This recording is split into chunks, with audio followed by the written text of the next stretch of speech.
Florida and Tennessee, because I know you're one of the biggest Anthony Richardson fans. Indeed, both Was of them. was this the game where he showed that he could throw the ball? Because for me, watching this football game, Yeah. it looked like they let him do more than they had let him do before. And Tennessee was only prepared for what they had let him do before. That's fair. You're right. Tennessee was ready and prepared for the earlier model. Yes. And here Florida is revamping by the day. First of all, no matter how talented your quarterback is, and you got two really talented ones on here with us, Felder. Sure. If he can operate between the guards, boy, life gets easy. If we have to get you out of the pocket, or we have to call a play and then you kind of start the play and then you just flip that over halfway through and you just do your own thing, then life gets dramatic and tough. We'll catch some highlights, but we'll get some lowlights with it too. Florida is getting this guy to really play between the guards. He threw a ball today. It was a corner route going to his left side. I don't know if you guys saw it. It's probably his second or third quarter. Mm-hmm. And he was early and he laid it and he had so much composure. It was like throwing an egg. And the receiver went up and caught it. And it was like the drama from the pocket from the receivers. It was on time. He turned to the sideline. He's like, that's what you wanted. It helps. Leave your athleticism for emergency purposes, not primary purposes. If he starts evolving like that, how the guy on the other side of the field was doing all day in Hooker, man, like Florida's going to be a tough out. I thought this was like watching two great tennis players. We just lost. Serve and volley. Oh, man, back and forth, back and forth. It's like, man, he gets the ball. But to answer your question, yes, even in a tough loss tonight, Richardson, and the Gator offense took a giant step, I thought. Huge step. Clint, I know you watched this game as well. Take me through your thoughts on the other side of this, Hendon Hooker. I think he can be better. I think as good as he was today, which was absolutely amazing. I mean, this guy, he should be in the Heisman conversation right now, and folks in the SEC East should be scared of Tennessee. Mm-hmm. I don't know that he's got right now. I don't know that I watch and go, yeah, this dude's got he's got the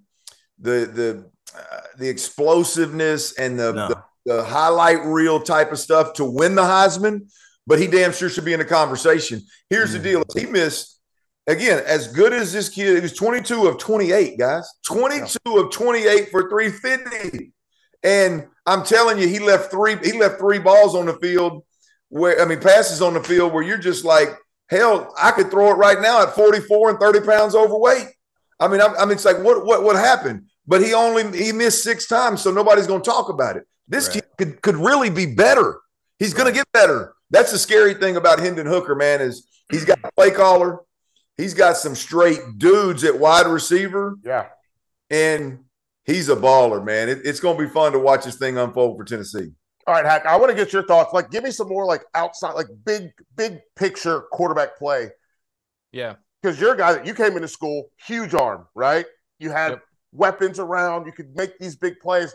What are you, like, when you're watching these guys play, these young guys, Richardson or Hooker, when you're watching them play, what's the spark that gets you going when you see them play? Is it the athleticism, or is it the arm, or is it the accuracy? What do you think you've got to drill down on to make sure that you have success moving forward?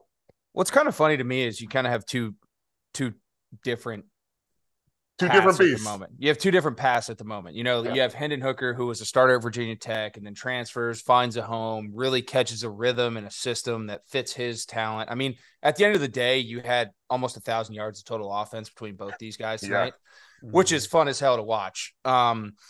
I think Anthony Richardson, what people need to understand, and I know why George is on the train so hard, is when you just sit there and you watch the kid, you cut all the noise out, cut all the antics, expectations, media pressure, all that, and you just watch the kid throw the football. He's got a ton of talent, like insane amount of talent. So it's up to that development, and I think us as fans need to start appreciating that development. And I think tonight was a great step in the right direction, but with the understanding that it's not just like, okay, we do this, now it's here. No, like there's still going to be this, right? And you need to be able to battle through the ebbs and flows and the growth of that. So really encouraging, I think, from the Anthony Richardson side, to George's point about being able to grow and understand when to use the freakish, insane tool sets that he's been given by God, and when to just play the quarterback position the right way, facilitate on time, and just let it look easy.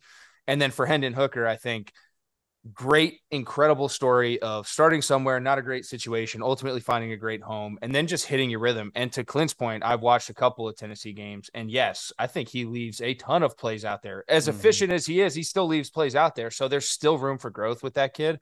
And another point Clint made, really excited for Tennessee. I think that team's very, very talented. Offensively, they present a lot of issues. We'll see. I think they can play some spoiler at some point in time this season in the SEC. I'm gonna get right to that, because that's the next question I have. And listen, I just need one word for all three of you. One word. You just give me one team. Who's the team? And we saw Georgia. They got into it a little bit with Kent State. They got into it with Kent State today. Let me double check my notes. It was a 10-point game with under 9 to play in the fourth. So we've got Florida, we've got Kentucky. Kentucky had a deal with it tonight with Northern Illinois. And we got Tennessee. We got Florida, Tennessee, Kentucky. Maybe if you want to throw South Carolina in there, that's fine. By the way, I will just say this. That Auburn-Missouri game, I hated it, all of it. It was awful to watch. But, Hack, which one of these teams, and I'm just going to assume Tennessee, Florida, and Kentucky, which one of those teams is the biggest threat to Georgia? To me right now, well, I mean, I think all three of them. One word, baby. Say, let's go. One word. Tennessee right now. Tennessee. Clint? Tennessee. Okay, now we sound like Arrested Development. George? Tennessee. Okay, there we go. Cheers, boy. Indeed. Kentucky's a close second. I like Kentucky. I think that scoring the football is going to be an issue for them, and I think that's going to be the part that I find the most fascinating is how they find ways to score the football. So we hit that. We hit the SEC. Let me tie Clint and Hack's points together real quick. For Clint with Hooker, he's flying that plane as they designed it with Heupel. Yes. Play fast, get your work done pre-snap. Attack. That whole dictating terms. You don't see him in the pocket hold from 1 to 2 to 3. They set it. That's why they set their receivers so wide all the way to the boundary. Attack, stay on top of him. Somebody asked me about that today. Somebody asked me why they're because we see so many teams working tight bunch. Yep, you can do that, and they have that package. But it also it clears the picture. And to Hack's point, to both of them, Hooker isn't really at the peak of his powers. Right. But he completely understands how they want to fly this plane. He's got that 2-gear speed like Jalen does, but that 2-gear speed goes 40, 50 yards downfield. Yep. Great touch, great ball placement. But there's a lot. Like we haven't even seen Tennessee at their peak yet. That's scary. Real quick, we need to tip our cap to Josh Heupel. Indeed, because like I'm saying, he's got a quarterback. He got a quarterback that just rattled off 6 incompletions, and 3 of them he had dudes butt naked and missed them. So I mean, it's one of them. Like, and again, I'm not knocking the kid for all means. I'm not knocking the kid. But that's the play caller. Speak to it, Clint. I mean, it's just like simple. Like I will never ever. I watch it here in Houston with the Texans guys all the time. I will never understand why a play caller doesn't use formations, use shifts, and use motions to force defenses to declare. Yeah. Yes. And that's what they're doing. It's simply 2 wide receivers and splitting them, stacking them too as wide as you can get them makes a defense declare. Yep. Explain declare, Clint, for those rolling with because you got 2 wide receivers, you got 4 offensive pass catchers. Huh?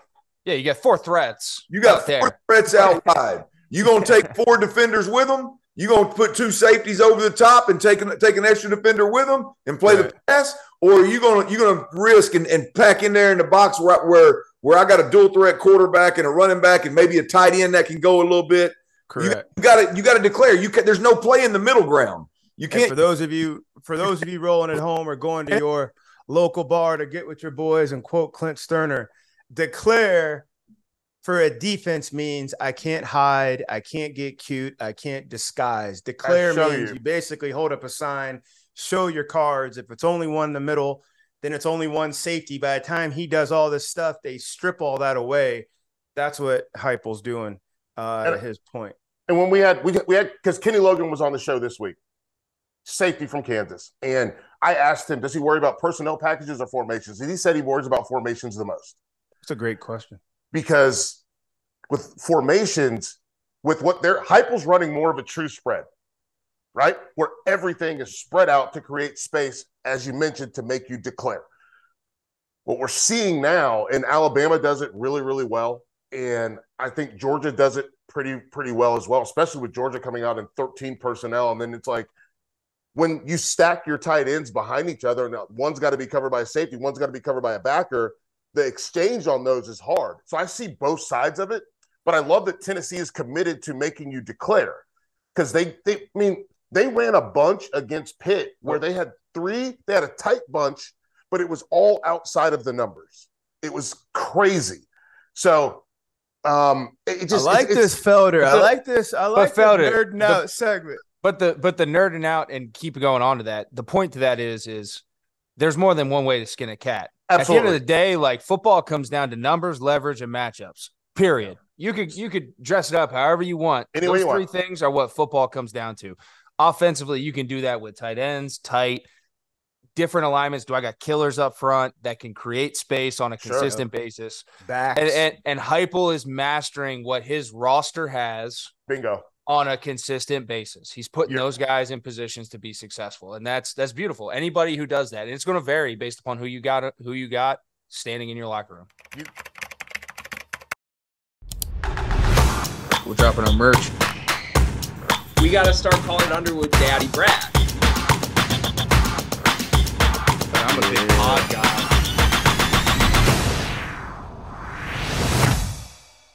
Breaking news. The Field of 68 has an online store, and it's your one-stop shop for the latest and greatest merch in college basketball and college football. You can find shirts to support your favorite team, make fun of your rival team, or boast Field of 68 catchphrases like Daddy Brad, Cussin' and Discussin', and the Star Heels. Go to www.fieldof68.shop today and enter promo code TOUCHDOWN for 20% off at checkout.